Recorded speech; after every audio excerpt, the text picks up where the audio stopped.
As far as flying. Yes, I can send it. Thank you. You kids, everything electronic. Good evening. Again, I'd like to call the committee of the whole for Tuesday, January 15th, 2019 to order with roll call, please. Cavelli? Here. Kostler? Here. Weinhammer? Here. McAlpine? Here. Betts? Here. Please join me in the Pledge of Allegiance.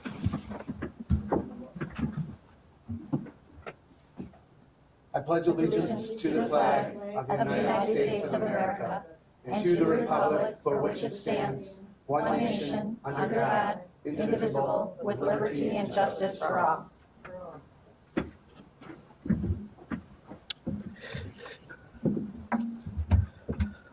I will now move to the open comment portion where the residents can address the committee of the whole on any issues. I know we had one young lady talk. We're going to talk about that right now. Okay. Anybody else want to talk about anything? I'm with her. You're with her? Okay. You are at the right time and the right place. Anybody else want to talk to the committee of the whole or just the committee? All right. We'll go ahead and close public comments. Moving forward, we have a discussion regarding a potential turning movement restrictions on First Street at Oak Knoll Early Childhood Center. Eric, are you starting off with this? Yes. Thank you, Mayor.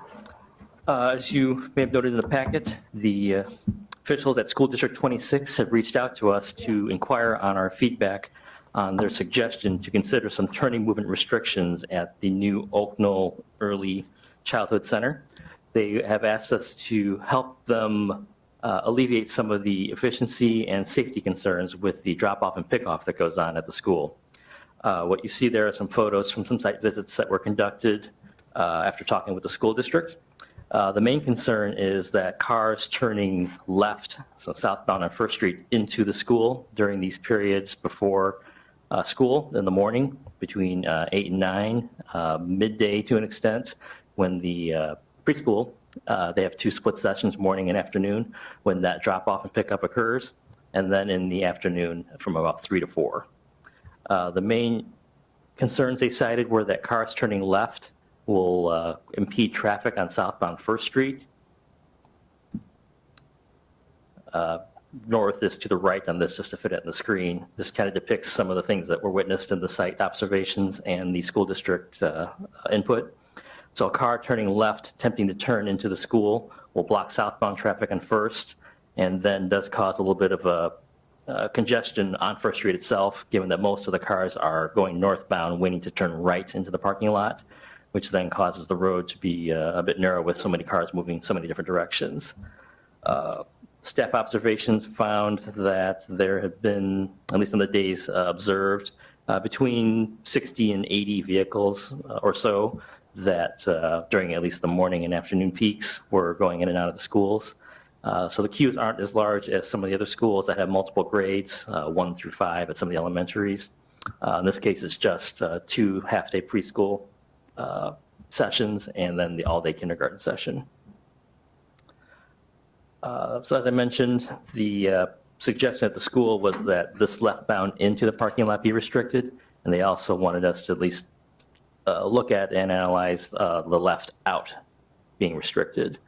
They're thinking that having all the cars come in northbound and turn right into the school would free up the traffic on First Street a little bit better, and then also not having cars turn left out of the parking lot would help the efficiency with cars waiting to turn out, would keep the flow of exiting vehicles moving along. As noted in the report, we looked at the suggestions of the school as well as some other iterations and other options that we could look at. The first being no change at all.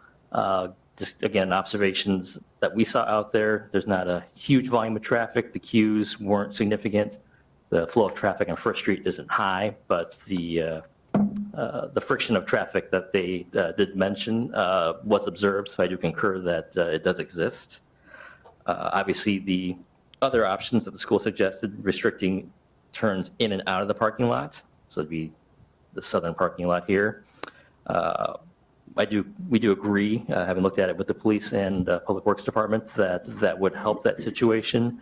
The drawback to that, obviously, though, is that would cause a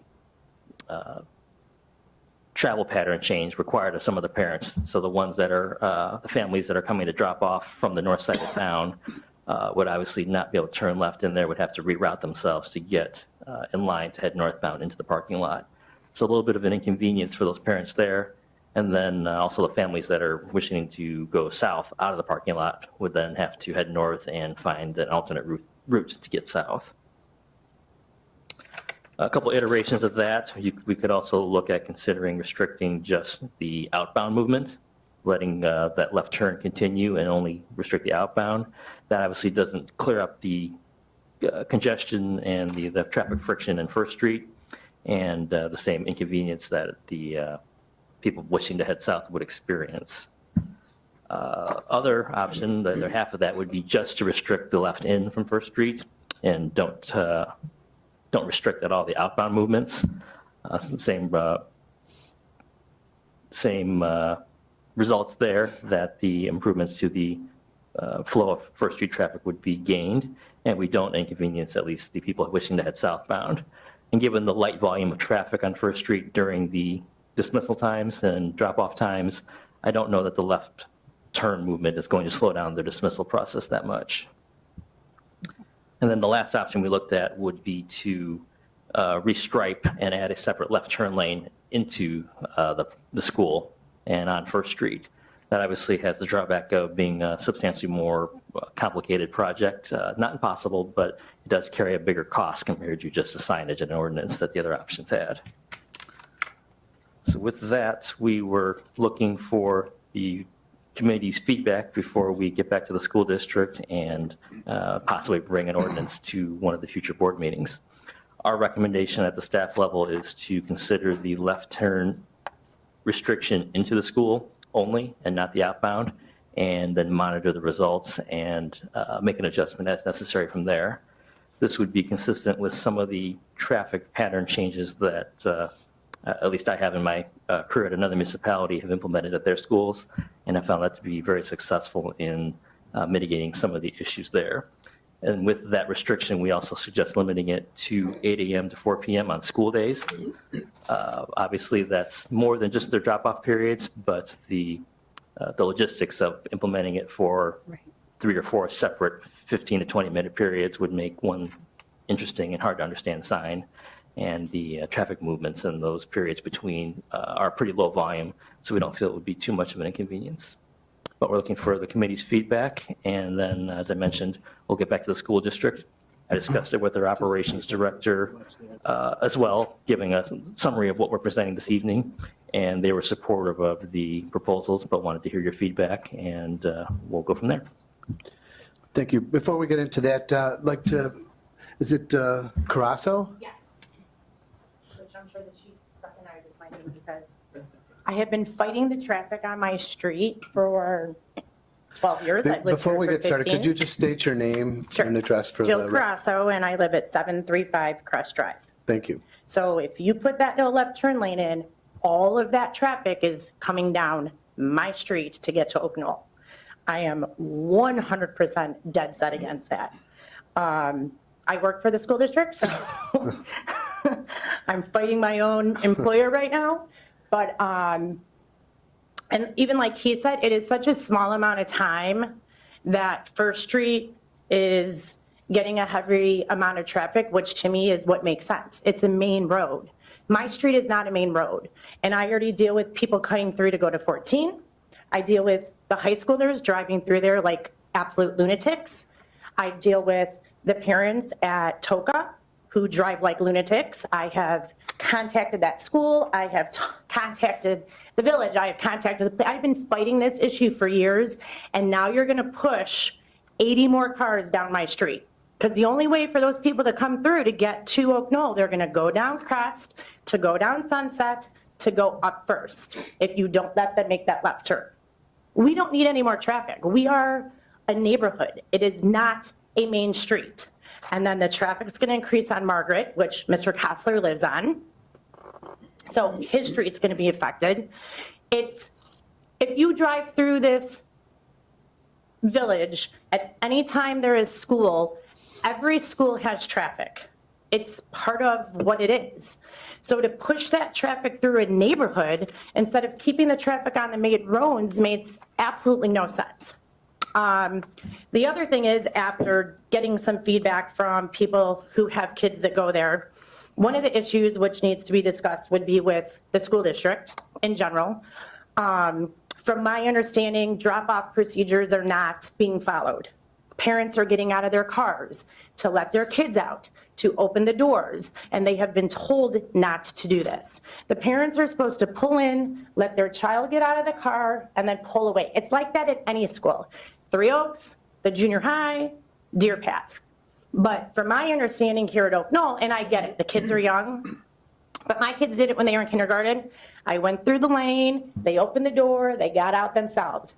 Every kid who takes a bus in this district who is young gets off the bus by themselves. No one is escorting them off the bus, but these parents are getting out of the car, prolonging the drop-off or the pickup procedure to let their little ones in.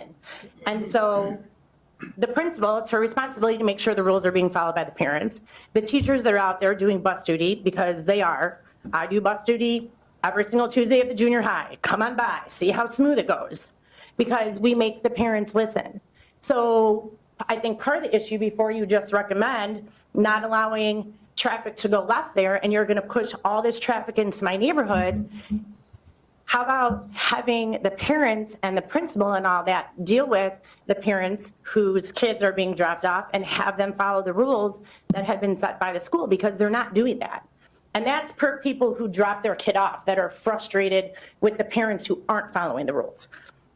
The other thing, and they do it by Three Oaks, put a cop car out there. Put a cop out there to direct traffic. Hire a crossing guard. No one is out there doing anything to help this issue before just preventing people from making a left turn into the school. So when there's issues going on at Three Oaks, because there is all the time, my kids go there. I've been fighting that battle for 6 years as well. There are times you'll see a cop car sitting there because they're watching the traffic going by and people don't stop at the stop sign. It's a constant battle at every school. I know Three Oaks has dealt with it. They've talked to the village about people not paying attention to the crossing guard when he's standing in the intersection holding his stop sign and there are people that go through. So regardless of what happens, there's always going to be people that aren't following the rules and breaking the laws. But I think to push all these people through a neighborhood and not keep that on a main road, I have a serious problem with that. And if you decide to do that, then I would like to see that a no left turn into Toka, like it used to be when that was a Cary school, because that would alleviate the traffic then coming down from Three Oaks. Those people would have to go first and come up and make their right turn into the school, which is when that was a 5-6 building, that's how it was. And then when they took over, they came to the village, or it was either the village or the police, and they requested that stop sign be removed, the no left turn be removed, and it was. So again, that increased all the traffic on Crest. So if you decide to do this and you don't let these people turn left into Oak Knoll, then I don't want the people on Toka to be able to go left into the school. Make them come up first and make their right turn into school, because then you're getting rid of, at least alleviating a small amount of traffic. Because when they get out of school, when Toka gets out of school, I live from Three Oaks about 7-8 houses. That traffic can back up all the way to my house. So now if you don't also let them go left out of here when they're leaving, they're all going to come right. They're going to all come back again down through my street. And so it's going to be so much more congestion in a small area. And then there's the stop sign at Three Oaks. And then you have the high school coming out, and you have, trust me, I live this day in and day out. You have all the high school traffic coming up. So then you have the people going down my street who can't go left, who can't go right. They're waiting for all the traffic on Three Oaks. And then you're going to push possibly 60 more cars on there. It is going to be an absolute nightmare for the people who live in that neighborhood. So it's Mayfair, that corner, even the people who they're going to be affected on first. So for the small amount of time that he said numerous times that this is a traffic issue, I am so against this. When I saw that it is even like an opportunity that could happen, I was like, I will fight this like I will go down because I can't handle it. And the speeding, I have been dealing with this for so long. I've had to call police out because I have a kid who lives down the hill from me that thinks it's okay to drive 50 miles an hour. And so I think this is an absolutely horrible, horrible idea. So I think you need to start at the school district, and you need to talk to the principal, and you need to have the principal have the parents follow the rules before you just put in a no left turn in there, and then all of a sudden all these people are coming through my neighborhood. So. Thank you for your comments.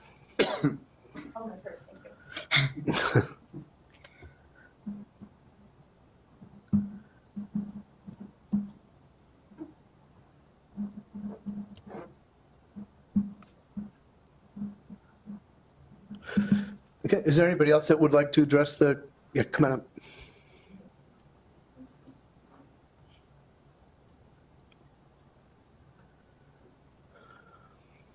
Hello.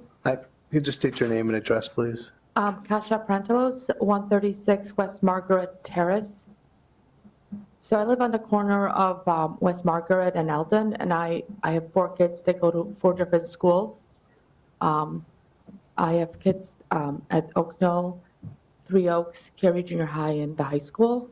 And my son went to Briargate last year as well. And I'm against the left turn because I think it's just a minor issue during the time that the kids are going to school. And it would create, I think, a bigger problem for the southbound traffic and on Sunset Drive and all the people that live there. I don't think it's necessary. And I think, as she was talking as well, that the people that are dropping their kids off are not following the rule, like, the procedures as well as they can be. And I think if they are able to follow the procedures better, then it will eliminate some of their issues. I don't know, I just, he was mentioning that it would be from 8, I think, till 4. I just find it ridiculous that I would have to, if I'm dropping or going to school in between when there is no traffic, I would still have to turn around somewhere to go into that parking lot from the right side versus turning from left. So if I went there at 8:45 or 8:50 because I was running late, I would have to go around and drop off my son. That's it. I just wanted to come when I heard from somebody today that this was going to be, you guys were trying to pass this, that I was against it, even though it's not affecting me the way it would be on Crest. But I understand the traffic issues because I live on Eldon and Margaret, and I get a lot of the buses coming down and the stop sign, my house is on the corner. So I get what she's saying as well. And I don't want any more traffic. I don't know if I would get more traffic from, this, but I definitely understand what she's saying. I don't think that's a solution to a problem. I think, trying to figure something else out would be a better solution than just throwing us a sign that would affect everybody around the neighborhood. That's it. Thank you very much. I'm sorry, can I just make one more point? Sure. Sorry. Come on back The up. other point is, which someone has stated while. Hold on, wait, because we record this. Oh, Thank I'm you. sorry. I'm really loud, you can hear. Another point that someone had made in discussion about this was that their comment was that if I can't make a left turn, then I will just go down somewhere and make a U-turn to be able to come back up to make my right turn in. So now you're going to have people who are going to do things that are, not safe, legal, and then if you have traffic lining up on First Street, and then you have people who are trying to get there and they're not going to follow a pattern and they're just going to make a U-turn on First Street, that isn't going to solve anything either. And now you have people doing things that aren't proper as well. So I just wanted to make that point as well. Thank you. Anybody else that would like to address the committee of the whole on the no left turn issue? Open it up for discussion of the committee. Any thoughts on this? I have a couple things. What has the school done to alleviate some of that traffic? Does anyone know? You know, I was thinking that much because the procedural thing, I mean, this is new. This is a high-impact school now, where before it used to be a walkable school and they had all the grades there, but now it's a community school. If you think about it, the whole community is being serviced by this for pre-K and kindergarten. So these are some new challenges that we're figuring out, because they didn't have the traffic that they have now.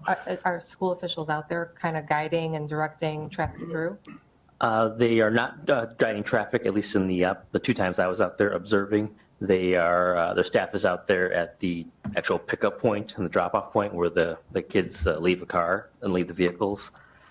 Speaking with their staff, they mentioned that they were trying, at least from a policy perspective and direction to the parents, encouraging that northbound right-in maneuver, but shy of having the turning restriction that they've requested. They've had trouble getting complete or most or significant compliance. From what I saw, and I noted in the report, at least the midday and the afternoon periods, there's not a lot of cars attempting that left turn maneuver, but in the morning when the arrival isn't as concentrated, they spread themselves out a bit over that 15-20 minute period before school starts. All cars don't arrive at one time like they do in the other times for pickup. The traffic distribution was more split. There was probably a more even amount of cars trying to turn left in and versus right in. So that's where you did see more of the impact of First Street, at least in the morning periods. So is the major congestion then when they're turning into the school going right versus left? Are they backing up because people are stopping and not going through, like dropping their kid and going, as she was saying? They're backing up to about what I depicted here. I watched a typical school day. In that particular case, it was January 7th. So it was just a week or so ago. The queue itself didn't back up to, barely got to Sunset Drive. I believe 1 or 2 cars occasionally did, but then it moved forward. And it all cleared in about 15 minutes or so, which is pretty typical of most of the same high school, elementary, junior high periods of congestion that occur with these setups. So it was fairly typical, but the queues weren't that long, all things considered, given what's going on here. Like I said, the main issue is the interaction of cars turning left and stopping that southbound traffic. With the long queue of cars going northbound, waiting on the right side of the road, other through traffic is, rightfully going around them because they're more or less stopped or almost like they're parked on the side of the road. There's room for them plus southbound traffic to pass. So there's width there for 3 vehicles, the stopped vehicles on one side, 1 northbound, 1 southbound. Tricky part is when you have a car sitting here, you have cars going around here, cars kind of going around the cars that are trying to make their way into the parking lot, which you kind of see the way they sit here, the way cars are sitting here. This zone here has got a lot of cars weaving in different positions in the roadway that are not typical just because of where cars are situated with the turning movement and with the cars waiting in line. So it does get a little bit tricky there. That would be the main issue. I don't disagree with the comments about it's a short period, but it is with all schools. It is a short delay, which I noted. The do nothing option is not, like I said, it's not totally detrimental. If that's the desire of the board, I'm sure the police chief and I would support that. I think the school district has pretty strong feelings about that. So I just want to hear them out, just like we want to hear the residents out. But we did want to lay all the different options we looked at out here. Eric, is there a problem at the exit of that lot? If you can go back to the prior slide. So the cars exiting, are they prevented from turning left by other cars that are trying to turn left into the lot? They can be. I would say in the midday and the afternoon periods, because there weren't a lot of cars trying to turn left in, that flow did not get blocked. But I would say in the morning time when you have half the cars trying to drop off at school, trying to turn left into here, that left out would be hard because the cars would be obviously blocking the way. So I'm wondering if anybody maybe made the suggestion. I don't know how many buses go in and out of there. Do you have an idea how many buses? I don't know the exact number, but I do know that Because the bus lane was really the lane that was meant for a pickup drop-off situation, and it separates out those left turns so there's more space and you wouldn't run into each other. And is there any consideration to making the bus lane the parent lane and maybe moving the buses into the parking lot And that way, it's longer as well, so there'd be more cars that would be able to pull in there, and it might not back up on First Street. The drive is longer, but I think the point where the students exit the building and where they're getting picked up, at least at the buses, is right around here. So there's obviously a shorter section there. And then the buses, you'll see, they queue here, then they also queue on southbound First Street. So they're not just only in here, there's a long line of buses out here, and they wait for that to clear in the drive before they enter in. Yeah, and I see the children in the morning, because I go down that street, and they come in on the north side of the building. See that sidewalk kind of goes the north side of the building? They walk down there and they come in that side of the building. You're talking from the buses or from? Where the buses are, yeah, because I thought about what you're talking about too, but that's where the kids are walking into. And what about that median that's, Generally, staff that's up by the buses. Can we point out where, just so everyone understands where those cars are parked? Thank you. Yeah, in the center There's there. cars all throughout. So what that also proves to do is it also reduces your sight line. And you have, I can understand why parents want to get out and escort their children, because there's, difficulty seeing around there because of the cars there. And we were out there for about a week when they first opened this, and I ended up stopping somebody because they were going around the cars that were stopped, and they were going to go through the crosswalk where the superintendent was stopping traffic for the parents and children that were walking. So I ended up making a traffic stop of someone because they didn't realize that, the cars that were stopped there for a reason. So, and I think mostly it's conflicting traffic maneuvers that are compounding these issues. So for Chief, if that was made a left turn lane in the middle, like in the, So you can have cars queued up? yeah, like No, I can understand, and if somebody went around, somebody who was on the curb waiting there in line and they went into the turn lane, is that illegal? Would that be? no, they would be violating, it would be improper lane use, because they can't leave that area. So the queued traffic would, in essence, stop cars from going north. And right now, the way that the street is striped, there's an area of refuge by the crosswalk, so that there's a place where pedestrians can stop in the center of the roadway. So that kind of reduces or constricts the traffic as well. So if you were to do that, then you'd probably, and it's already restricted here, but you'd probably have to restrict parking because you wouldn't have enough width of roadway to have all those turn lanes dedicated for space, all the time. And what was happening was north of here, the parents were parking alongside the curb and then walking back. So the way it is now, if somebody goes around the lane of traffic that's parked on the curb, it's not an offense. Nope, no, it's wide enough that they can stay in the same lane, and it'll be no different than if a car was parked alongside the curb. But if there was a center turn lane, it would be. Yes, it would. So with that turn lane option, we would obviously suggest to the school that then you require that they don't do right in, that they all go to the turn lane and do a left-hand maneuver and wait. That way the queued cars are in the turn lane, only filling up that center lane and letting through traffic pass both ways. But like I said, that was an option that would require a little more thought and a little more engineering and a little more budgeting as well. One other item I forgot to mention, during the same periods that the school drops off and picks up, Saints Peter and Paul Catholic Church also has traffic coming out of their exit-only drive, which is right across from the same series of intersections. They have 30 to 50 cars during these same periods that we counted that are turning left and right out of that driveway as well. So I got to mention we have a lot of traffic friction going on just from the school traffic. That's just another element that's also present there as well. That Don't they start an hour before us? St. Pierre and Paul starts Yeah. at they have 7:20. Yeah. different start times. 7:35. However, like I said, we observed the traffic and counted the cars coming out during the same periods that the At the end of the periods day. were going on, and those cars are there. Right, you're one saying way or at the end another. of the day. Yeah, we counted them all throughout the Right. day. Yeah. Okay. Well, I can only say St. Peter and Paul, you have to exit all out the other way. When you're picking up your kids, you have to exit out. You don't have the option to come out here. So if someone's coming out here, it's probably employees or something like that. But parents, they don't have the ability to do that unless they're doing some, I don't know how they would do that, because I used to have to do that.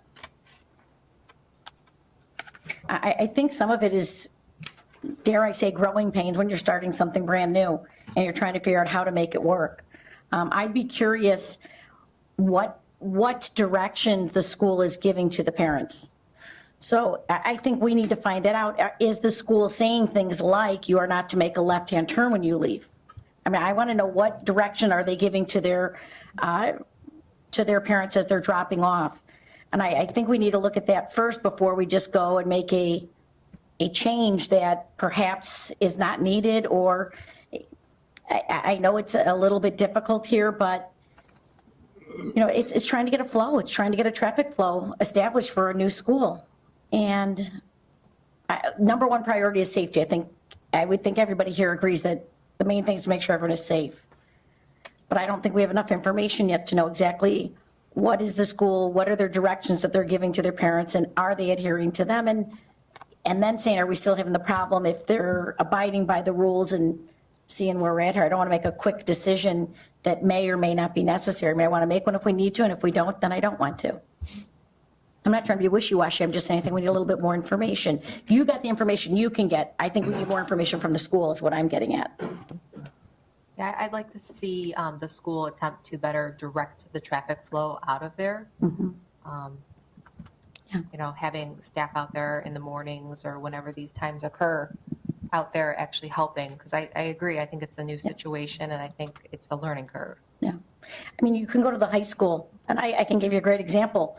You're constantly, when I was picking up my children from there or going in there, you would stop, and as people were coming on Three Oaks, coming eastbound, and they'd have to make a left into there, I can tell you many times, I just stop and I let people in, a few at a time. It's a little bit of courtesy, a little bit of trying to adjust to it, a little bit of working within the system, but every school, I would agree that every school during pickup and anytime you're having any type of transportation at the school, it's a congestion.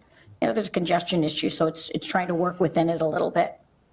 Well, and also you have the younger kids here Right. too, and it is their first year with a first year, and just getting to know what's going on. Right. Especially, they've done it like in preschools. Cary Country Preschool had a system. parking system going on, and we had to learn that too. So it's just a matter of learning, but I definitely agree that they shouldn't be turning left out of the parking lot, that they should just be only turning the right. So I did talk to some parents that do have kids at Oak Knoll, and then some parents, that do live in the area over by Miss Carasso. So there was a lot of, two sides to everything. So I took a bunch of notes down. One of the moms who's a teacher in Vernon Hills says that they have no left turn on school days between 8 to 9 a.m. and 3 to 4 p.m. However, at Oak Knoll, they have early childhood education, ECE, which gets out midday. So if we did the 8 to 3 or 8 to 4, that wouldn't really help. And parents sometimes go there for speech too, which is at 1:30 or various times throughout the day. As Ms. Carasso had said that she didn't want any additional traffic on Crest, that they don't want it to be a cut through, lots of traffic already there with Trinity Oaks, and they don't want full day restrictions for turns. The backup traffic can be dangerous, so this is the other side. Kids crossing the street and everyone is in a hurry. Somebody had mentioned that they wanted an officer to direct traffic in the AM and PM or a crossing guard. I think somebody over here had talked about that. So I want to make sure people aren't doing illegal things. One of the parents said this is already the expectation from Oak Knoll. It helps things run so much smoother and safer. People are needing to make left-hand turns or gridlocking First Street. And then somebody who lived on Sunset said, when there isn't a snowing parking ban, cars are parked on both sides of the street on Sunset, and it makes it a one-lane road. they would want a bigger plan in place for Sunset, making it so you can only park on Sunset Drive on one side on school days, if that was going to be something that you guys were going to implement. I think that's already in effect, the restriction one- on one side of the road on Sunset. Oh, it is? Okay. Yeah. Well, that's what they said. So, let's see, last thing. Not Sunset. Same thing. It's restricted on one side. Yeah. There's not restriction when you go around the curve and you go up Second. There's no restriction on either side there. It's Ms. only on Gross, could you refrain from talking from the audience? If you could, I'll be more than happy to have you come up, but we got to record what you say, okay? Thank you. And then lastly, they don't want Crest to be a main road like First Street. It'll turn in, we'll turn into this with both Trinity Oaks and a possible reroute at Oak Knoll. So it's both sides from various parents and people. Absolutely. So, Has the school district done anything to maybe, encouraging kids obviously to take the bus, like maybe have some initiative out there, like go green, take the yellow? I don't know. I like that. Something as far as, to get parents to think green and. well, you have to live within a certain distance of the school. So all those parents who live that close to Oak Knoll or walkers or car riders, we live over in Lions Ridge, and we're considered walkers to the high school and to Three Oaks. So it would be great if they would bus closer. Because we're still pretty far from the high Mile school. and a half, yeah. We're at 1.4, I think. Well, sorry. Go ahead. No, go ahead. I can definitely get more input from the school district and see what their other past experiences are. And then I can offer the chief and I can give them some suggestions on other things we've seen. Like as an example, worked with District 47 on all their schools. Some of them had great success with a color-coded dismissal system so that during that dismissal period, say 3 o'clock to 3:15, if your kid is in a blue-coded card, that's the period you would come and pick up. And then if you're orange-coded card, you'd be 3:15 to 3:30, just to split up that the bombardment of drop-off and pickups. Every school is unique as far as their layout and their parent and student expectations. But the problems I don't think are unique. What I see here is not any different than other schools in D26, in the Crystal Lake area that I've observed, and everywhere. Yeah, I think it's a good idea to get more feedback from what the school maybe is able to do and what they have done, and try that before we move too far forward on the ordinance. I'll offer that suggestion to the school district if that's okay with the committee, and let you know their thoughts on that from there. Yeah, also, the left-hand turn lane, I know you said that was going to be a little bit more expensive. Can you just do like a back of the envelope guesstimate how much, and would that be something we can do in-house, or do we have to hire an outside service to stripe that if we were to choose to do a left-hand turn lane? We'd have to utilize a striping contractor, otherwise we'd be painting it 3 or 4 times a year. Okay. So we want to do it in thermoplastic, and the time to consider it would be probably more likely if the road's resurfaced, when you're restriping anyway and have that that service and that material utilized and mobilized already. Okay. But that does have side effects. I think as Trustee Kostler mentioned, we'd have to look at to make sure that the traffic maneuvers that would occur and result from that are still safe, legal, and efficient. There's good feedback. It sounds like we need to continue to work the problem here. So, All right, so I'll wait to get some more feedback from D26 on this matter as well. All right, thank you. Thank you.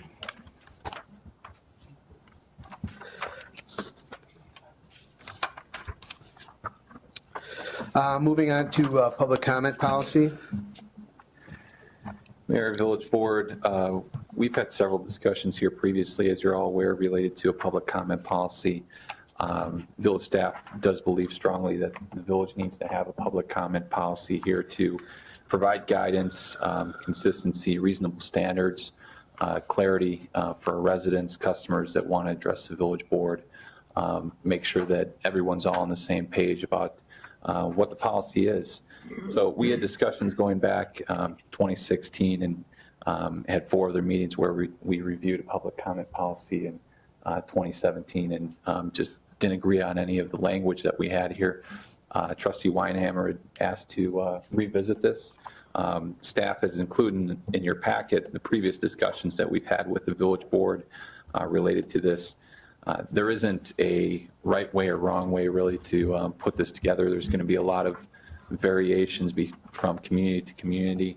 I guess I would encourage to kind of pick up, where we left off, related to discussions on November 7th of 2017, which is within your packet. That was kind of the last time, or was the last time, which we had discussions related to the public comment policy. It's listed within your packet as revised on 10/18/17. I think that would probably be a potential starting point here for the board to pick up on our previous discussions here. And so, like I said, there isn't a one-size-fits-all for communities, and this is open to feedback from the village board, and looking for that this evening. Brief comment. Yes, go ahead. Just to follow up on what Jake said, we do also live in an environment where the Attorney General interprets the language of the Open Meetings Act to require boards to adopt rules, as opposed to operating in a fair, logical fashion with the audience. There is a fairly clear requirement at this point that if in fact we're going to have a certain set of rules or structure for our public meetings, we need to have that based on express rules.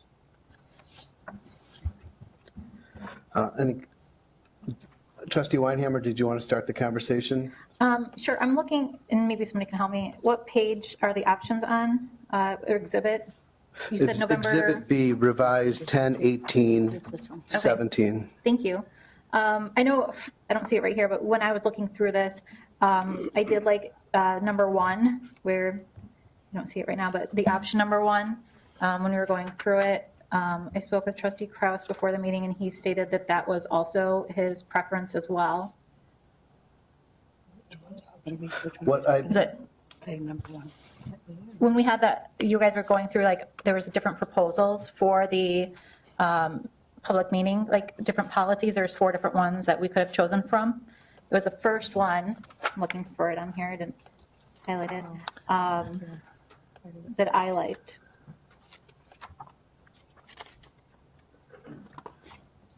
well, I know that there's, if I may, there has been many different versions of this document, and for the sake of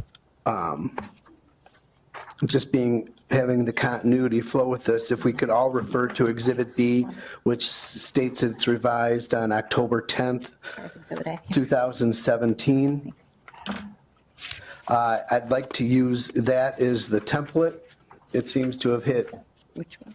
Pardon me? I'm sorry, which one? I thought we were doing Exhibit B. It would have been under the November 7th, 2017 Village Board meeting, Right.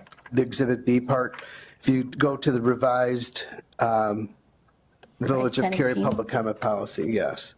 Okay. I'd like to use that as a starting ground, so that there's been so many different things going out, and it's been a year and a half since we've gone through this. That we start with the last one that the village board voted down. So what was the problem with that one?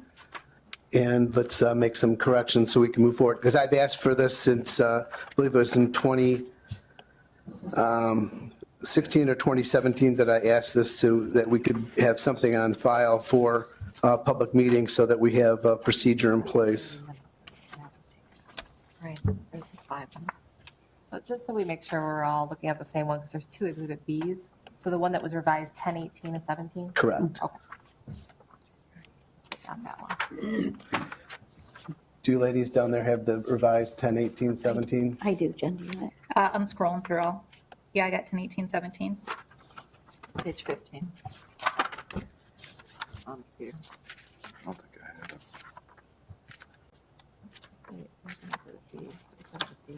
Well, just to at least start off, I'm very excited about the aspect of us being able to get a public comment policy. I think it's extremely important that we have that, so that everyone knows the expectations that are before them when they're coming to speak to the board, and so that everyone is treated fairly, where we're not saying, hey, one person we're giving you this amount of time and another person we're not, and we're trying to set everything up so that people know what to expect when they come here. So I'm excited that we're revisiting this, and optimistic that we're going to be able to get a public comment policy in place. If everybody has an opportunity to review that, were there anything that is glaring that you'd like to see changed on this, on the revised copy? I think a lot of this stuff we do now, so I'm in favor of it. I think too, to just refresh the board's memory, in going back to these discussions, a lot of the back and forth and dialogue between the village board was related to how much time we were going to give speakers. The exhibit that we're referencing here, the last time that we discussed, I know the board was interested in expanding the time from 3 to 5 minutes. I don't know if that's still the case here, but that's what's included in this. And then finally, I think that we had removed the language within here to limit the length, essentially, of how long the discussion can go. That's ultimately up to the village board. And so this is a good point to kind of pick up here. And if people are generally comfortable with this language, we'd like to move it forward to the village board. It's pretty concise. I think it's fair the way we've been handling things. The one thing that I know that Trustee Weinhammer was concerned about was the allotment of time. You had wanted indefinite number of time, and I had asked for like a 3 to 5 minute. Right. And we kind of settled on 5 minutes. Would you be? I'm fine with 3. 3? I know Jeff had wanted it to be 3 earlier. Right. I'm not going to speak for him since he's not here right now. I'm just going back to the previous meeting from when we were having conversations. So I'm not speaking for him on this current day and time. I'm just going back to what he had said in the past. And I do agree with that. Okay. Would you be okay with 3 minutes? I would prefer 5. 5. Trustee Kastler, 3 to 5?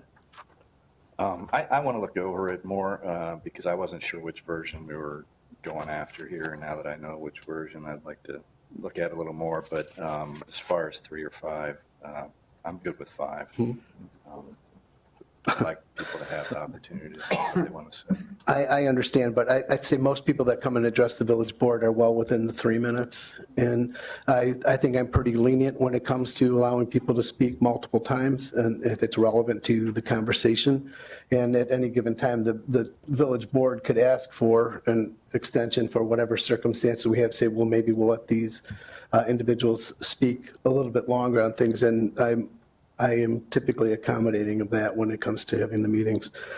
So Trustee Costa, I understand we've gone over this. We've had 4 or 5 meetings on this now, and I think we just need to put this to rest and move on to the next thing. It's a pretty common policy moving forward, and it protects the village. It gives expectations to the residents so they know exactly when they come into a board meeting what they can expect from the village board.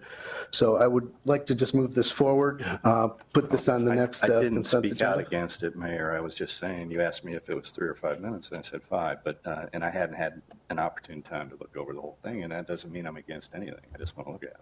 That's Good.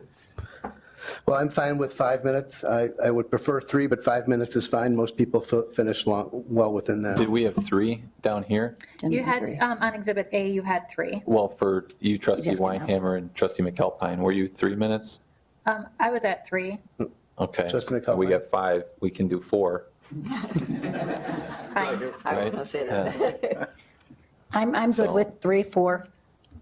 I think it's adequate. I think that, again, as a board, we could always say if someone has something that they're really engaged in, they're talking to us, we can always extend the time. But I think it's just more a matter of setting the expectations for anyone that's seeking to come and speak to the board. Well, and also if we do have a big crowd in here, Right. 3 minutes, I think, is a decent enough time for a person I do to too. say what they need to say and to hear everybody's comment too, so that we aren't here till 12 o'clock at night. I just, on that comment about extending the time, I thought that pertained to if there were 100 people here and we didn't have enough time, and whatever this says, is it 30 minutes or an hour to cover everybody, we could vote to extend the time. Not that we could extend the time for some certain individual to speak, because it would be defined that they would only have, whatever it is, 3 or 5 minutes. Right, but it's. Do you want to comment on that? Yeah, go ahead. I think the practice is you obviously can strictly enforce the 3 minutes if you feel that's the best practice, if that's the way to be absolutely consistent. I think what tends to happen with the chair at these meetings with mayors is if somebody asks for additional time and explains why they need it. If they need another minute, if they have to wrap up their comments and they need another 30 seconds, adding a little bit of flexibility is usually what the chair does. Doesn't mean somebody gets another 10 minutes to speak, so. I have 3 minutes over there. Trustee Kraus was mentioning 3 minutes. 3 minutes. 3 minutes. I'll put this in, we'll put this on items for separate action, then we'll put in 3 minutes and vote it up and down whatever way that you'd like. Would that be fair? Sure. Okay, is that okay with you? Thank you. This is important. Then I'd like to get a large copy of this posted out so people can see what that is. That's exciting. Thank you very much. Moving forward to social media. It says Public Works, but I'm assuming you're, are you taking this, Eric? He's got some He's slides our here. tech-savvy Yeah, guy Yeah, here. he's got some slides.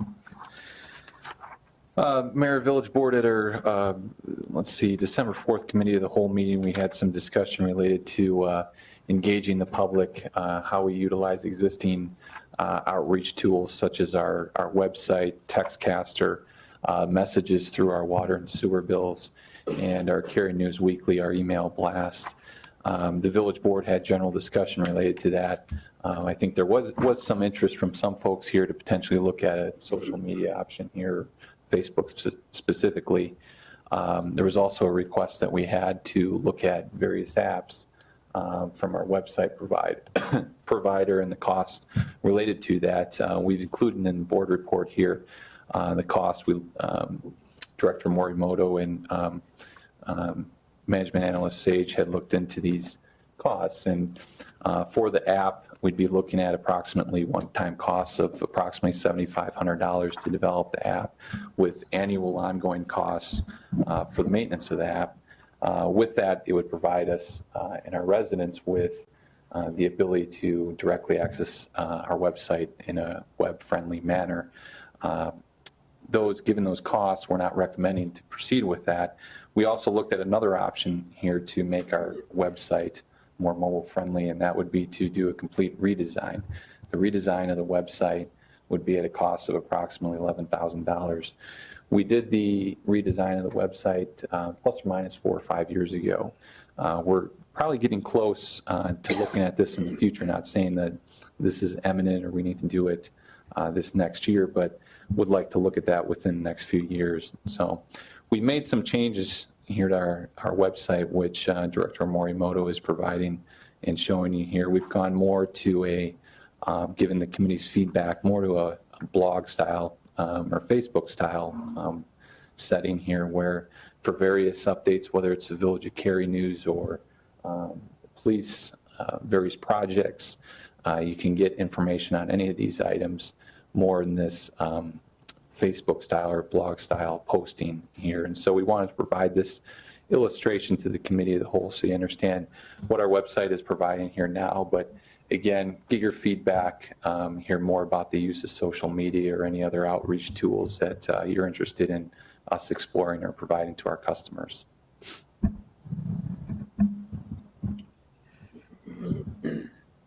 Anyone? Go ahead. Well. Trustee Cavelli. Yeah, I want to see the village on Facebook, Twitter. I think it's a great tool. I actually have some articles here. I'll pass them down if anyone wants to read them. But it's from Police Chief Magazine. It's great about communicating with the public, especially during situations. I think a lot of people turn to social media for their news. And I like to see them get the right news instead of going somewhere else and maybe getting part of the story or maybe not all the story. So I'm a big proponent for the social media. I agree with Trustee Cavelli. I'd like to see Facebook, and for that exact reason too, having one spot for people on social media to go to instead of having chat groups where different information is being passed around. Mm-hmm. Trustee McAlpine, any? You know what, of course, getting information out to our residents is of utmost importance and getting it out in a quick fashion. I personally have found that the textcaster, that I'm getting information very quickly, that I just pick what I want to know, what's going on. It's a matter of making sure that, everything is getting on there that we need to know. My concern with Facebook and Twitter is, do we have staff that's able to, do we have access staff that's going to be able to do something like that? Or is there another way to achieve that with what we currently have? Are we doing some of that on this? I really didn't know these changes that they had made to the website. I visit it, but not as often as I should. But I've been visiting a lot lately, and I like some of these changes, that it's really giving people information that's very useful and helpful. Understanding, though, when something happens, we want to have a system in place that we can relay that information quickly. And to me, I thought that textcaster was going to do it. I think that, I guess that if the board, I think we do one or the other. So I don't think we should be paying for textcaster and then have Facebook also. I think you either do one or the other. I'm just trying to think from a cost standpoint of how to effectively manage it, and why we think that textcaster is not accomplishing that, because that is a social media tool also. They're getting texted information. You can't engage with other people. Okay, so it's an engagement standpoint that you want to be able to engage back and forth. So who's going to manage engaging back and forth with the public when they send in information? Well, if we go to Facebook, if that's a recommendation of the village board, certainly we'll do that. I would encourage us to restrict comments on there, and it would just be a one-way out. We're providing information to our residents. Well, just an example, tonight would have been a great Facebook post. The state champs were out here getting pictures, giving the proclamation and the key. That would be great to promote that on Facebook and have the residents see that. So I think that we can utilize it. I think textcaster is a great tool. I've thought that all along. But I think that this is just another tool that we have because you can't promote that on textcaster. So, yeah. Trustee Betts? Personally, I do like, I like textcaster. I'm afraid with Facebook that it definitely needs to be a one-way, because I don't want to see stuff that people write and is not correct, or if people are negative. I don't personally like when you go on to Facebook and people are very negative and they don't have the right things on there. Also, so I'm mixed with this. I don't think the village has the money to employ a person to be in charge of Facebook, because it can really, they really need to watch what people are saying and watch over Facebook. I really like textcaster, where it says what needs to be done. You have to watch out for this or that or whatever. But yes, it's great to have. We do have 2 sites right now, Carry Connection and Carry Chat. We can post that, like tonight.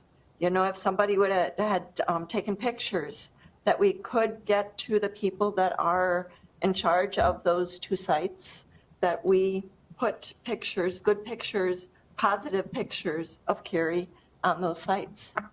That's my. Could also be on Carrie.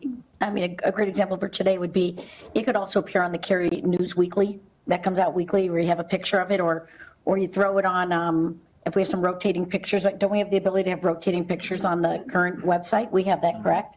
Yep. So we could add, if we're looking to highlight some of these wonderful positive things, which is a great thing to do, that's another tool to do. Just saying, hey, can we take it to the next level of what we have?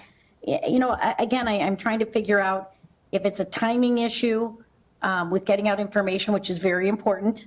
I think we've got to define what the real goal is. And if we're going to put a Facebook out and we're not going to have the ability to communicate back and forth with it, and we're just relaying information out, then how is that different from How is that different from Textcaster, where maybe an example would have been, hey, we should have put on Textcaster tonight, hey, come and see Cary Grove Trojans are going to be honored at the village board meeting.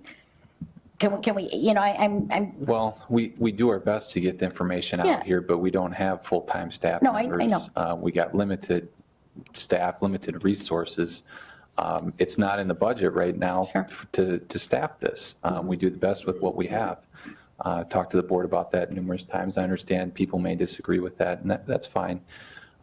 If we go to the Facebook, we'll have to readjust priorities here, but it's not like instantaneously we're going to have everything the moment that it happens on Facebook. It isn't going to happen. So we'll do our best. And it sounds like when I'm listening, and I may be incorrect, but it sounds like some people on the board are fearful of Facebook and negative comments and things like that. Those are things that we can't really control. But when I look at other towns like Fox River Grove, they have a Facebook page for their police department. You know, hey, is this anybody's dog? It's at the police station. I mean, then people can share that and they can comment and whatever. So I think that there's a lot more positives than worrying about the negatives. I don't know, from what I've seen on other municipalities' Facebook pages, I don't see that negative aspect of it. So that's just my perception. Trustee Counselor? Yeah. We're having a discussion that's titled regarding social media, and we're discussing things that aren't social media. We're talking about website updates, apps, website blog, Textcaster. So I'm wondering if maybe we should have a special board meeting which deals with all of these subjects as a whole, so we can zero in on what we need or what we want for the community. Personally, I think Facebook would be good for the village, especially the police department. It's an awesome way to inform people, and we've seen that in the past with other incidents here in the village. So I would like to go that direction to complement some of the other things we already do. But I just think we need to, there's just so much we're talking about here. We need to zero in or at least eliminate some of these items so we can target what we want to do to help inform the community. So, Well, believe it or not, this is something that I've been supporting for a long time, having a Facebook page. I've been patient, waiting for something like this. Mallory's thrown this out to us when we talked about this before, about we can't have a static page where we just put out information that it's not interactive, and that's legal. We can do that as a government entity. That's kind of the direction that I'd like to, because that way we control the facts and the message that goes out. Although Jake is not in favor of this, but we've gone toe-to-toe this before, but we're talking about who would be able to handle this and what is the staff commitment to a project like this on a daily basis. And we've talked about having department heads being able to add things on there, and, you know, obviously the relevant factual information will get out there. And I think that we're missing, I've always said that we're missing a key element when it comes to communicating with our residents and businesses. It's imperative that we continuously change with the times. I know one of the things I want to bring back, I know it's expensive, but it's something that, you know, with our seniors, they loved our newsletters that we used to put out on a quarterly basis, or that, you know, we need to find ways that we are making sure that all of our residents, whether it be, you know, high schoolers, millennials, you know, empty nesters, you know, all these different people that need information.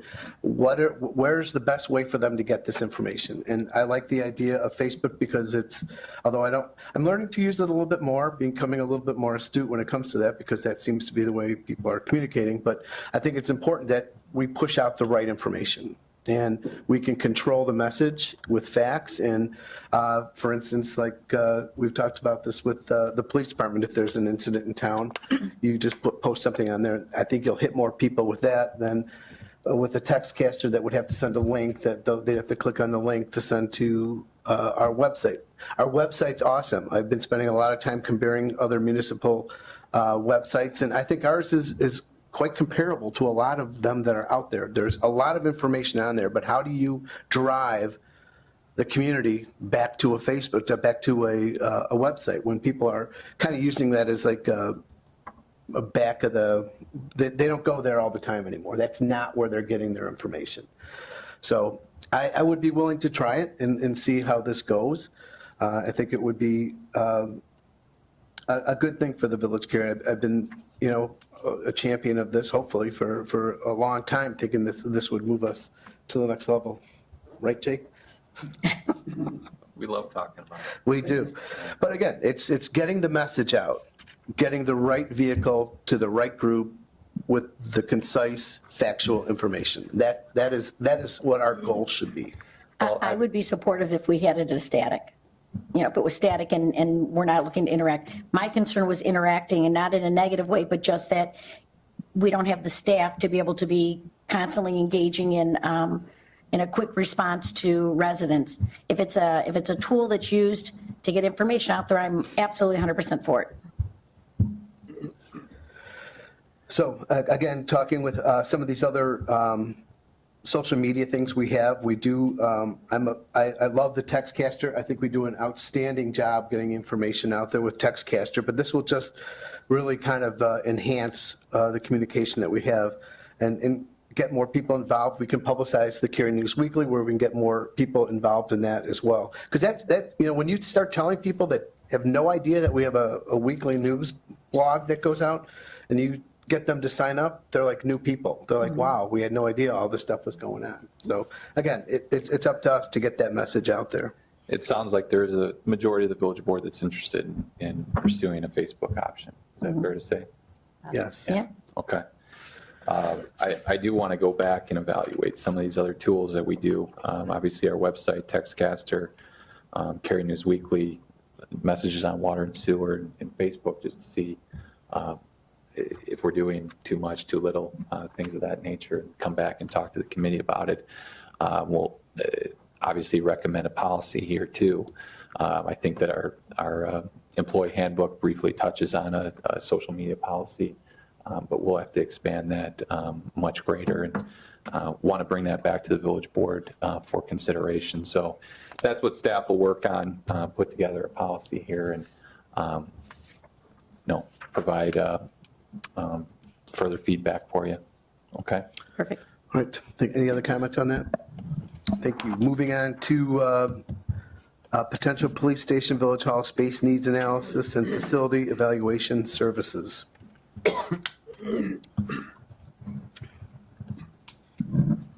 Thank you, Mayor.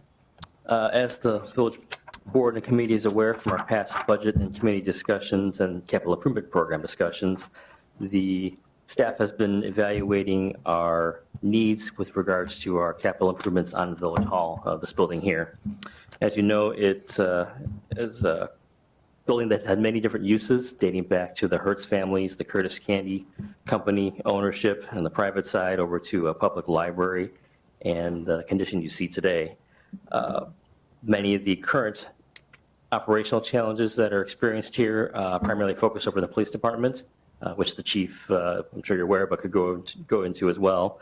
And also with regards to just the structural maintenance of the building. There are some major repairs that are going to be in the horizon with just keeping the status quo, not enhancing the operation, just fixing a roof, eliminating the major leaks, addressing some structural issues that we see in one of our more historic sections of the building. All these items, as we evaluate our capital improvement program, require a lot of thought in terms of making sure that the investment in this facility is what's needed and desired. And I think what we determined is that the best way to do that is to conduct a two-pronged approach to some architectural services, the first being a needs and space assessment and analysis, and then a facility evaluation to compare if we're to stay here and desire those operational improvements that are desired or needed, what it would take to do those in two options. One, both here, staying here at this facility, whether it's an expansion or reconfiguration, remodel or reconstruction, or the alternative of a new facility on a different site, and likely a site to be cost effective that's already owned by the village and in a convenient location. So what the first step towards doing that would be is issuing a request for qualifications.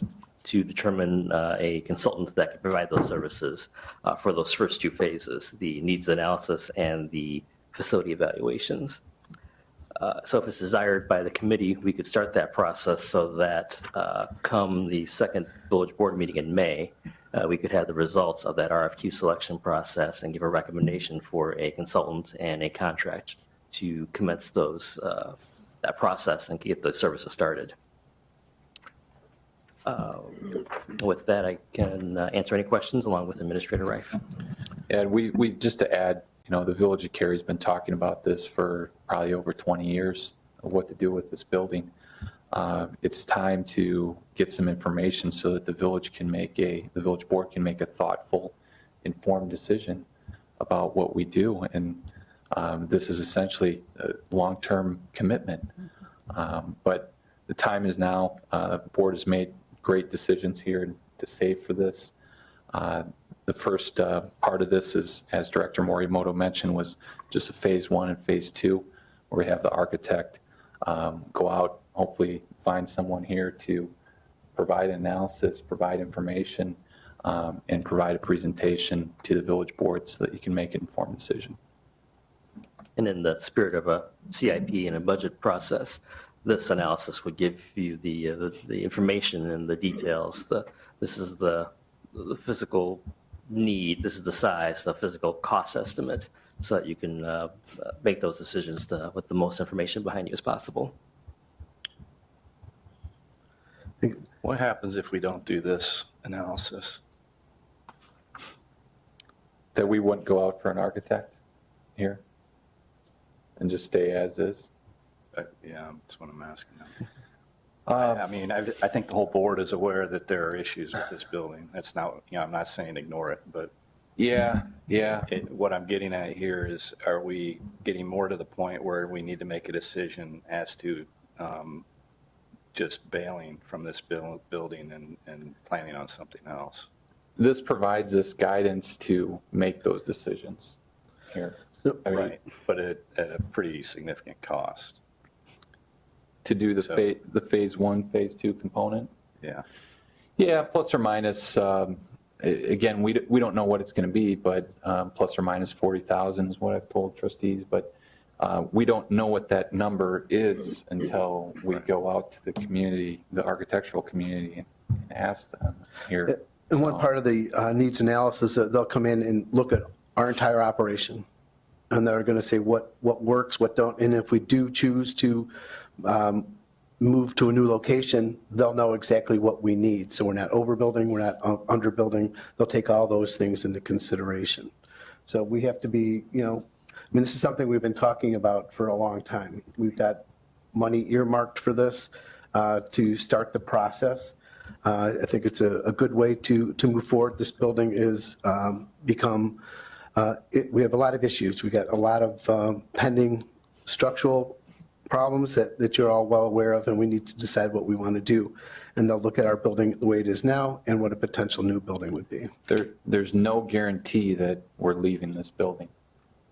There's no guarantee that that's going to happen. But as the mayor said, we've got some pretty big capital expenditures here that are coming up. The great room, as I think the board's well aware, we don't use right now. We've got it closed off just because it's a structural liability. We have a police station here that wasn't purpose-built. It wasn't built as a police station. I always want to make sure that we provide the resources for our staff to do the job to the best of their ability. And that is not up to par, that police station. It is not up to par. And that's what we're going to have here is an architect come in, review, talk to staff, see what we have now, analyze this building, analyze our other site over on Industrial Drive, and make a presentation to the village board that hopefully states this is what we recommend, this is what we think is the best for the Village of Cary in the long term. And going through the RFQ process and starting it now enables us to hit a timeline where the board could consider, as early as late May or so, whether or not to proceed. Going through the RFQ process doesn't commit you to starting it. It gets us the qualifications out there to find who's the best fit for the project. and ultimately it gets a negotiated agreement and a negotiated price so that you know what it costs to get that next step. Without the RFQ process, we don't know the exact amount that it will cost. But we have an idea, but this would get you the real number, and then the board in late May would have that option to approve it or not approve it and not move forward at that time. So there's not a lot, aside from some staff coordination time, getting the RFQ process going, which is not unlike what we do on a regular basis for engineering consultants and other professional services. From our department standpoint, it's a pretty routine process, but we're just looking to see a direction if you want us to initiate that and give you guys the information and the option in May. Just quickly, just so that anyone listening also understands. So when we're talking about on this, what we're considering right now is whether we want to give you direction for phase 1 and phase 2, or just simply phase 1. Direction to issue a request for qualifications considering those 2 phases. Doing those 2 phases. Phase Okay. 3, so full design work would Correct. be something that would be talked I about understand. at a later date. Well, what I want to make sure is that, so what we're doing is we're saying we want to evaluate both here, our long-term needs, and also evaluate, we'd be doing both in combination. So we'd be looking at both options so that we have all the information necessary in order to make a well-informed, good decision. Right, correct. Okay. I support this. I think we need to. I agree, I support that too. I support it. Trustee Counselor? I'd like to sit down with Jake and just go over some numbers. Yeah, So yeah. I don't have an answer for that yet. Absolutely. Trustee Capelli? Yeah. Okay, I think you got some walking papers there. Thank you, Eric. And then discussion on parking in the downtown area by residents in multi-tenant buildings.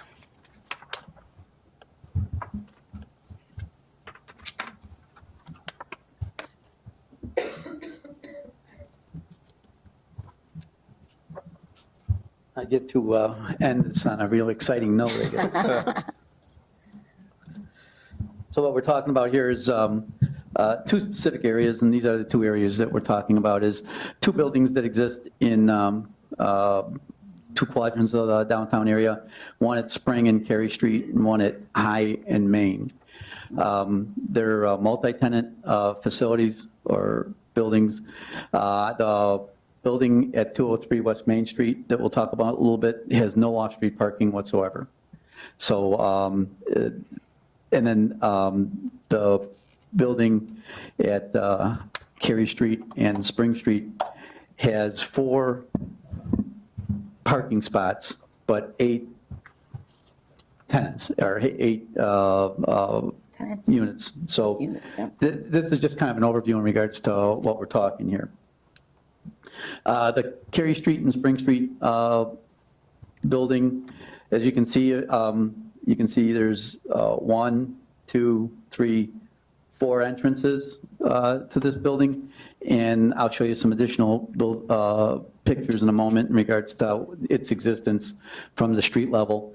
But what's also here is that there's parking restrictions on both streets. So on Spring Street, there's parking restrictions between 6 a.m. and 9 a.m. And then on the Cary Street side, and that's in blue, that's the blue box. The red black box is the Cary Street side, and there's either a 2-hour or 4-hour restriction there. So this is what it looks like from the street level. And you can see on the biggest picture that there's, and then the lower right-hand side is there's 4 angled parking spots, and one vehicle has a cover on it, and then there's the dumpster that's in the back that's used by the buildings. And by the way, these entrances have different addresses on them, and they go from like 104 to 111. The 203 West Main Street, again, is a building that has 6 units in it. It has parking restrictions that are adjacent to the downtown area. The blue parking restrictions are 4 hours, and then the red parking restrictions in front of the building are 2 hours. We're going to talk a little bit about the ordinances that address some of these things, but the couple of parking spots that are directly in front of this building that are on West Main Street are posted 2 hours, but I had difficulty finding an ordinance that addressed that. So they're posted 2 hours. perhaps not supported necessarily by an ordinance. And these are, this is from the street level in regards to the building that we're talking about at 203 West Main Street. Just to kind of give you an overview or some insight in regards to if these buildings were planned and built now, they're a structure that has not more than 15 dwelling units, and the parking requirement would be 2.25 parking spaces per unit. So they would, and that's no doubt to accommodate both tenants and then guests that might arrive at those types of buildings. And we would call this, and I want to make sure I'm right, pre-existing non-conforming. So currently this is a pre-existing non-conforming condition. What brought this to our attention was last year when we had a large snow event and we had some vehicles parked in both areas that we had to remove. And in fact, on Cary Street, we ended up towing 2 vehicles to get them removed so that we could facilitate snow removal procedures. And you can see here that this is Cary Street, and the cars are parked in both angled parking spots and parking spots that are parallel to the roadway. This is 203 West Main Street, and the tenants are on the high road side, and you can see that the plow went through and basically plowed those cars in. I'm led to believe that the tenants at 203 West Main are pretty good about getting out and moving their cars once they're told or once they see Public Works units out there, but it still does delay or slow down for sure the snow removal process. When we started talking about this at staff level originally, part of the issue that we thought, because we're going to take the path of least resistance, we would just say to one of the buildings, get a Metro parking permit and park in the Metro lot, and that way they'd be off the street and they could park in that area. But I'm not a public works person. Eric is, and Eric didn't like the angled parking solution because it's hard to plow around a car that's parked in an angled spot. So you lose more parking spots because you have to go around that angled parking, that vehicle that's parked in an angled parking spot. So that's kind of what's illustrated here in regards to the difficulty in regards to removing snow. These are pictures that were just taken a couple days ago of 203 West Main Street in regards to the parking both on High Street and then on West Main Street. And you can see that the vehicles were parked there and that the streets are clear, but there's still snow in the parking spots that are in front of that building. And then this is the Cary Street, and you'll notice that there's a yellow citation on top of the one vehicle there because it's been parked there for some time, and we're taking enforcement action in regards to that. But you can see that, especially in this picture, that the plows had to go around it, and you lose one spot on the other side of it, the spot, and then one spot, on the far side of the vehicle. So when we started looking at this, and we were asking people to remove their vehicles or tell them not to park in the downtown area because it was impeding snow removal, we learned that there was some type of informal agreement that I was unaware of in regards to our enforcement of the provisions that we have that's codified in ordinances now. So all-night parking, we know here that December through March, no one can park overnight on a street. There's no exemptions. So in this regard, there's no exemptions for these particular buildings. And these months, the 4 months that we're talking about, they would have to find someplace else to park. There are certain parking prohibitions in the downtown area, And you can see some of them here in terms of the 6 a.m. to 9 a.m. Monday through Friday, both sides of Spring Street, from Cary Street down to our southern border, and Cary Street on the south side from Spring Street to Jandis. No one can park there, but again, there's townhouses there and driveways and things of that nature that would impede the ability to park there. And then finally, on West Main, the north side from High West to School Street, and both sides from High Road West to Cary Algonquin Road, you can't park on West Main Street. However, it does exempt out that 79 feet west of High Road, which is the spots in front of the building itself. And then the limited parking that we talk about in regards to 2 and 4 hour parking is in effect between 6 a.m. and 6 p.m. And that's generally, my belief is that it was the intent of the boards at that time to provide parking in that downtown area to facilitate business, so that there'd be places for people that were going to these businesses downtown to park. And there's some of the restrictions that we have there in regards to 2 and 4 hour parking. So that brings us to what we do now. And when we kind of sat down and talk about this, we can do nothing to enforce the ordinances that exist, although I don't know how that would affect the tenants as they were told, or maybe they were led to believe that they had parking that was adequate or that was allowed on the streets when they began or entered into their leases. We can amend the ordinances. We can consider changing time limits. We can look at maybe parking permits for certain areas. I caution you in regards to the parking permits. I've done that before, and it's an administrative issue that we have to consider, number one. And number two, I'd hate for someone to believe that they own that parking spot and that no one else could park there. Hybrid agreements, that was something that we kind of discussed at a staff meeting, where perhaps we enter into an agreement, and this would be something that our attorney, Mr. Euler, would have to tell us if we could or not, if we could enter into an agreement that would say that the tenants could park there, but then the property owner would be responsible for removing the snow or clearing the streets where their tenants parked. And then finally, do we encourage property owners to seek agreements or permission from other tenants or other buildings or other parking areas in the area so that their tenants could have a place to park? So do you have any questions in regards to what we've laid out here? Before we get into that, we've kicked this around pretty significantly from a staff level, and we like to obviously bring you options here to consider, and usually we like to have a recommendation for you. And in this case, we don't have a specific recommendation for you at this time. There's not a clear solution we see to solve this problem.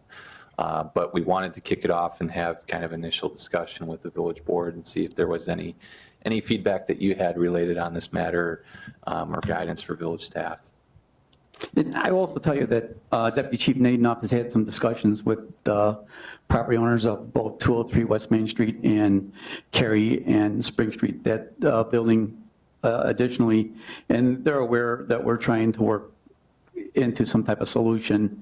And I know he sent them an email today to indicate that there would be discussion in regards to this tonight. So just for clarification, the first one it says do nothing, and then it says enforce ordinances as currently exist.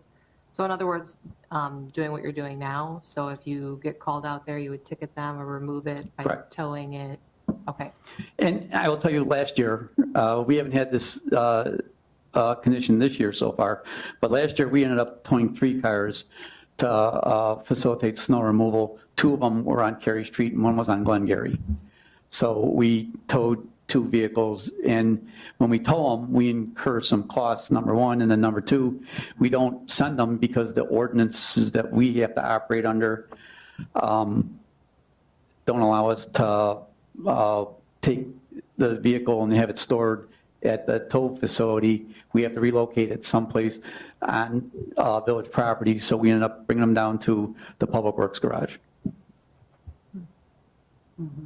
But also, you know, when you start talking about like that red car that you saw And, it's obvious that the tires are beginning to be deflated and things of that nature.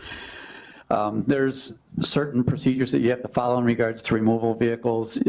Generally, you have to have a pre-tow notice, allow people to have the ability to correct the action.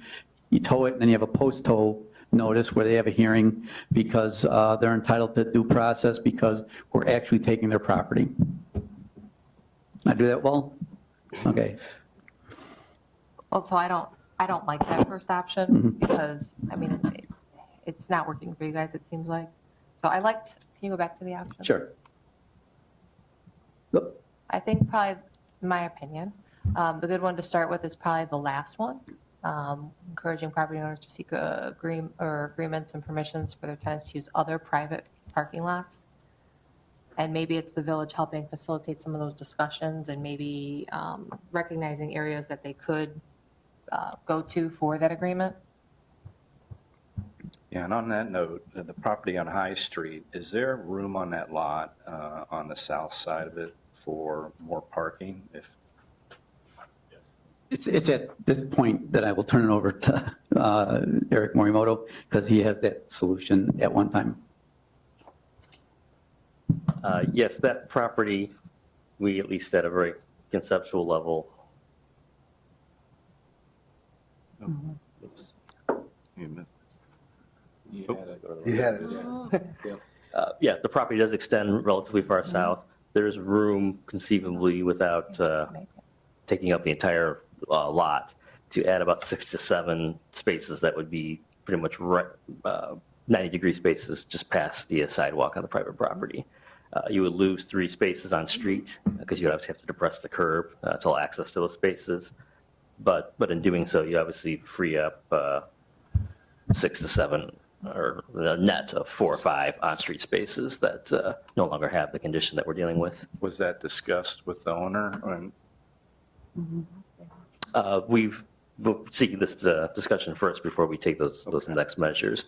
Obviously, that's a significant, or it would be a cost to the private property owner to handle that, so that there'd be that step and that condition we'd have to deal with as well. Okay. But that's obviously another significant one that could take some time, but we wanted to lay out at least the other maybe more low-hanging fruit options that could be out there. Do we believe that could be constructed without a variance? Do we know that? Or have we looked into it? There's no setback requirements in the B1 district, so construct that. Okay, thank you.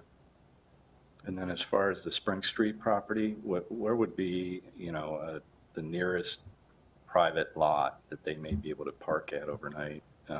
There's a church that's just south of that area. I don't know how amenable that that the owner of that church would be to that, but there is a church that's south of it. I'd be in favor of looking into that, both of those items. Yep. Trustee Weinhammer, any comments? I agree with trustee Cavelli and trustee Kostler with option number 4, and my question was the same as trustee Kostler's with regard to, especially if there's bad weather, it's pretty far to walk away from any of the open lots there currently. I'm not sure how far away the church is, but. It's about a block. It's Here. near Charlotte in Spring. It's pretty far away if you have kids or groceries or. Well, our initial, Even unloaded my initial reaction, it wasn't Director Morimoto's initial reaction, but my initial reaction was, permit for the Metro lot, but that would be the same distance away as well. Mm-hmm. Well, they still have the opportunity to park in front of their building. It's just, not overnight. yeah, just not for extended terms. I forget what it is, if it's 4 or 6 hour. It depends where they park, but it's either 2, 4, or in front of the building. They're prohibited between 6 a.m. and 9 a.m. And I really don't know why that was a restriction that was put in place. Could they move that dumpster? Like you said, the dumpster, it sounds like that was taking up some space, right? But then they'd have to put it someplace else, I imagine. And I don't Over there or know no? where they have to do that with the dumpster for that. Did they asphalt or something, put it on? They didn't have the dumpster for the Right. So there's Mhm. some on the property. I didn't know if there's room for it somewhere else. And then obviously if a car is covered, it's probably been there a while. Maybe the That property looks like it owner could get tucked in a little bit more. And I've seen where there's 4 cars parked there and then 1 car parks in this area right here. Obviously, too, if that's the direction here, and we'll go back and research some of these items, but if that's the direction of the committee of the whole going forward, I think it'd be appropriate to give the property owners proper notice that this is our intention here so that they can have time to, accommodate their tenants or look into options. And again, I don't know when an informal agreement was put in place where there was an understanding that they would be able to do that, but I think that that's the feedback that we received from them was that it was okay to park there, that, there was some type of an informal agreement that allowed that to occur, but it kind of came to a head when we were trying to remove snow during that big snow event where we ended up towing 2 vehicles because we couldn't make contact with the owners of those 2 vehicles. Trustee McAlpine, any? I agree with the last option should be the first. The last option should be the last one listed here should be what we should be looking to, talk to the property owner, see what we can come up with from a solution standpoint, because it sounds like the other ones, the metro lot and stuff, is not really a viable solution. And I think we want to have our public works be able to clear the streets as quickly and as effectively as possible, and we certainly don't want people having to have their cars towed. So, I mean, there are a lot of times churches will make, for a small fee, they'll let people park overnight. I don't think that that's unusual. I think that that happens on a regular basis. The park district does it for the high school, that people can pay a fee for them, the kids to park over there. I think that these are reasonable type of solutions that they can look into. But give them notice, I mean, talk with them. Property owner should. Yep. I think we're unanimous on that. Okay. You have your direction? Yes, I do. Good feedback. Thank you. We are canceling executive session for this evening, and I will entertain a motion to adjourn. So moved. All in favor? Aye. Opposed? We are adjourned. Thank you.